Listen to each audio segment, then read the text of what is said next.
जिसमें आदरणीय गरीबदास साहिब जी गांव छुड़ानी जिला दद्दर वाले, परमात्मा की प्यारी आत्मा।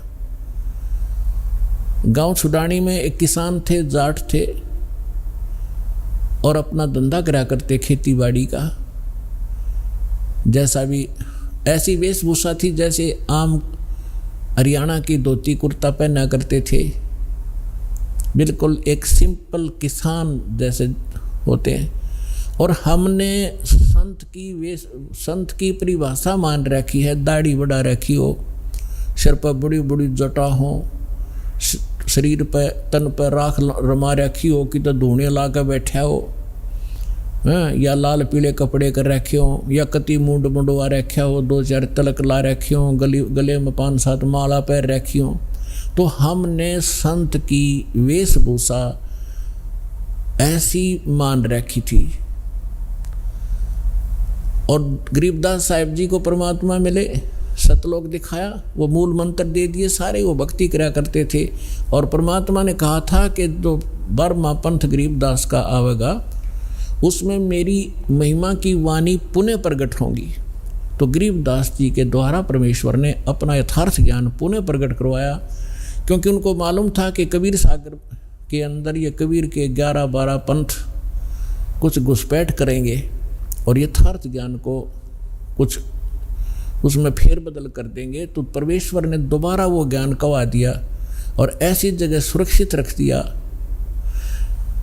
गरीबदास जी द्वारा लिखा हुआ ग्रंथ है, और उसके विषय में दास तो गरीबदास पंथ से ही अलग हुआ है।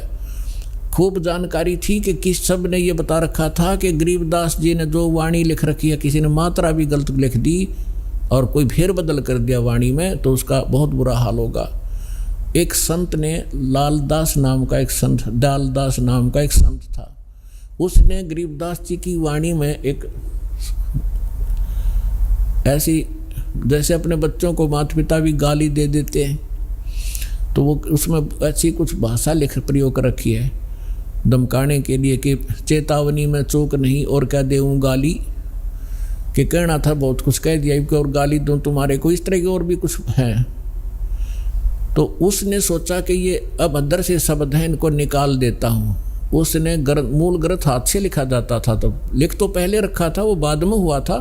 उसने संशोधन करना चाहा, उसको पैरालिसिस हो गया, और उसने सब जगह बता दिया कि भाई इस ग्रंथ की किसी भी वाणी को छेड़ना मत, मेरी दुर्दशा इसी कारण से हुई है। और छुड़ानी के अंदर उसकी एक अलग से मकान भी बना हुआ, दयालदास कोठी बोल रहे उसने। तो उस परमात्मा ने ऐसा झटका दिया कि गरीबदास के पंथ में इस ग्रंथ साहब में किसी ने 250 वर्ष हो गए, किसी ने मात्रा भी गलत नहीं की, जो आज अपने पास सुरक्षित है। तो गरीबदास साहिब जी ने वाणी लिखवा दी थी। एक गोपाल दास नाम के दादूपंथी संत थे, बने हुए थे, उन्होंने ये लिखा था, ग्रंथ साहब तैयार हाथ से लिख दिया था। और उसी में से कुछ अंश निकाल कर, जैसे जपजी साहब बना रखा है गुरु ग्रंथ साहिब से, और गीता जी का कोई निकाल लेते हैं, 5-4 श्लोक रोज कर लेते हैं। ऐसे ही गरीबदास जी की वाणी से ब्रह्मवेदी वगैरह, ये जैसे हम आपको नित्यनेम के लिए देते हैं भक्ति बोध के माध्यम से, ऐसे वो गरीबदास जी के शिष्य जो थे वो ऐसे जाप किया करते थे, नित्यनेम ऐसे ही करते थे सुबह सुबह।